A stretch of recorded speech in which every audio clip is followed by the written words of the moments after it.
Well, welcome everybody here today. Gosh, it's good to see you all. Thank you for coming out.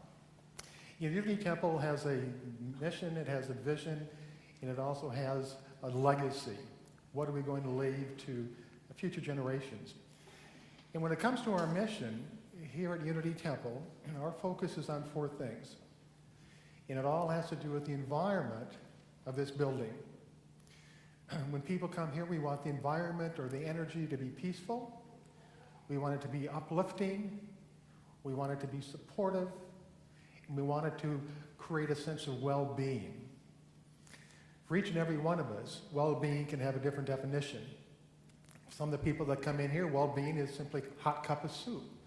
For other people, they've just lost a loved one, and it is grief. It is sharing that grief with somebody. So when we move into problem solving, based on Dr. Dyer's book, one of the first steps that we move to is, what do we value?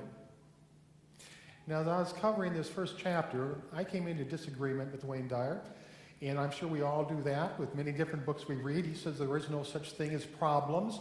The problems are between your ears, so to speak, and I don't believe that at all. There are problems. And we can change the name to opportunities, and we can change the name to anything we want, but a problem is a problem. And a problem is that which disrupts that which we value. That's right. I guess I'm disrupting his nap or something, so he's letting me know that. So I assume that most of us here have a home that we go to, a place where we sleep and a place where we eat and a place where we rest. Now, how do you want the energy in your home to be? What is it you value?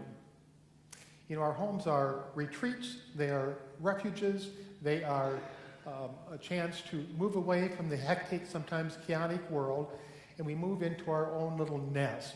So when you go into your home, whether it has this energy or whether you'd like it to have an energy, what would that be? Just think about that. What is it you value? That's what we're trying to get to. What is it you value? Now, we all have homes that we go to, but let's move a step further. How about your other home? And that's the inner home. You have an inner world. You have your consciousness. You have your mind. It's that place for you and you alone. Nobody else can go there. It's all yours. So for that inner home, that inner room, so to speak, what kind of energy do you want to be there? What do you value?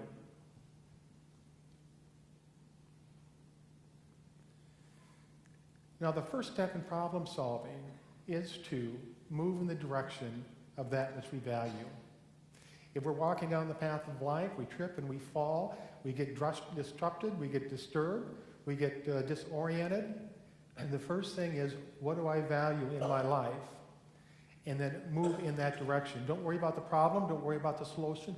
Move into the direction of that which you value.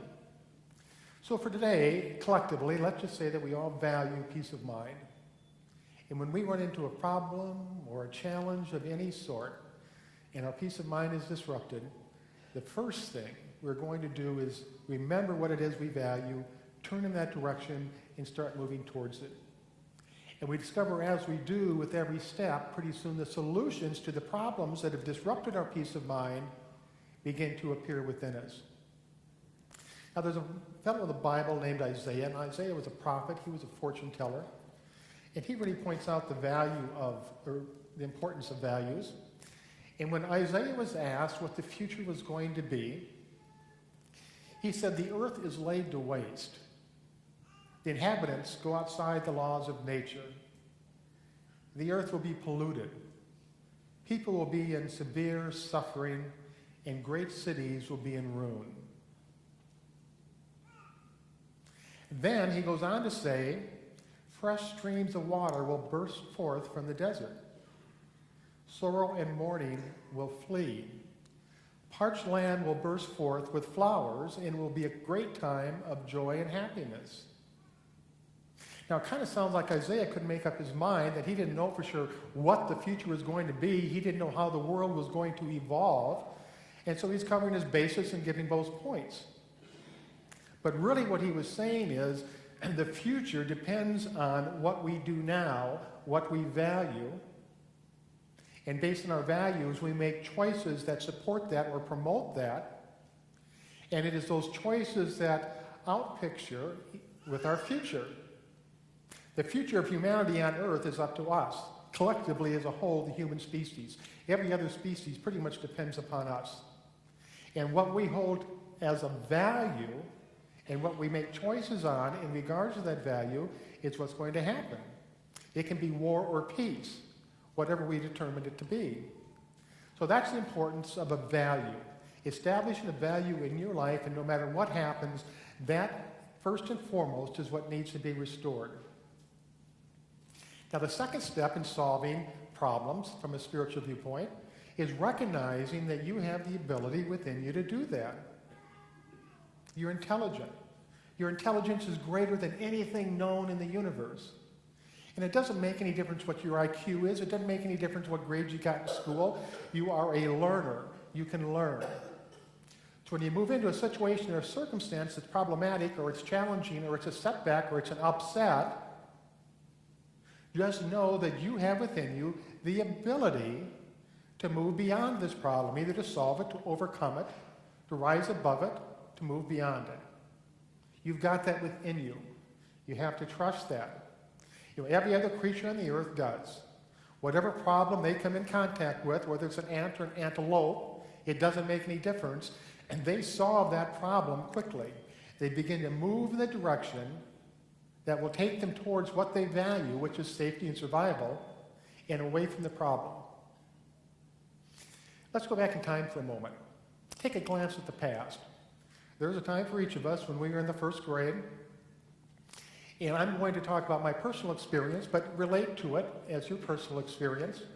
In first grade, we were sitting at our little desks, surrounded by other little first grade people. The teacher was in front of the room, and she pointed to green cards, about this size, green cards that ran the length of the bulletin or the blackboard and sat on top of it. And on those green cards were symbols, white symbols, big symbols and little symbols.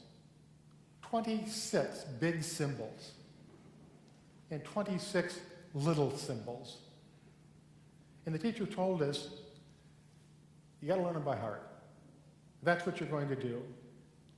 At that point in time, we didn't freak out, run out of the classrooms. I can't do this. We said, okay, if that's what we're going to do, we're going to do. So every single day, we had that thick pencil, writing on a piece of paper that had wood chips in it, and we wrote letters over and over and over and over. We made misprints, we made mistakes, we made mispronunciations, but we kept doing it, and we kept doing it, and kept doing it, and pretty soon the day came when we could not only write, recognize, and speak our ABCs, but we knew how to do it by memory. Glory, glory, glory, hallelujah, that we did it. And I'm sure someplace in our first grade mind we thought, oh God, at last school is done. I've learned it. But we didn't have long to revel in our glory. Then the teacher says, okay, we're going to pull out certain symbols up here. And we're going to mix them up. And we're going to put them into what we call words.